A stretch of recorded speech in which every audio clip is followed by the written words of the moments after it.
শোনেন, আমি তো ওর নায়িকা না, বা ওর সাথে তো আমার কাজের সম্পর্ক হয়নি। আমি তার সাথে আমার সাথে একটা ভালোবাসার সম্পর্ক ছিল। শোনেন, সে আর আমি যখন মহানগরে থাকি তখন সে একটা মৌলবি দেখে কবুল বলিয়েছিল যে মিথিলা তুমি নামাজ কালাম পড়ো, এটা থাক, পরবর্তীতে আমরা পেপারস করব। পরে ও আমাকে বগুড়ার বাড়িতে পাঠিয়ে দেয়।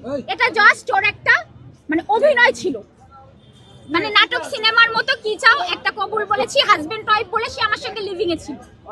তারপরে বগুড়ার বাড়িতে আমাকে সংসার করতে পাঠিয়ে দেয়। তারপরে সে অস্বীকার করে। তার উপরে তো আমার মামলা দেও, প্রমাণিত মামলা। এটা তো আপনি বলতে পারেন না যে মিথিলার মুখে না। আমি কোর্টে মামলা দিয়েছি, সেখানে আমার তদন্ত দিয়েছে পিবিআই তদন্ত রিপোর্ট চলে এসছে, এটা প্রমাণিত। আলমের মতো আমার মুখে কথা বলার তো দরকার নেই।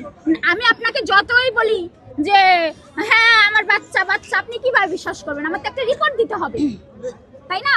আপনি তো একটা মেডিকেল রিপোর্ট চাবেন। আমার সবকিছু দিয়ে প্রমাণিত মামলাটা। আমি রবিবার আপনাদেরকে কাগজটা দেখিয়ে দেব।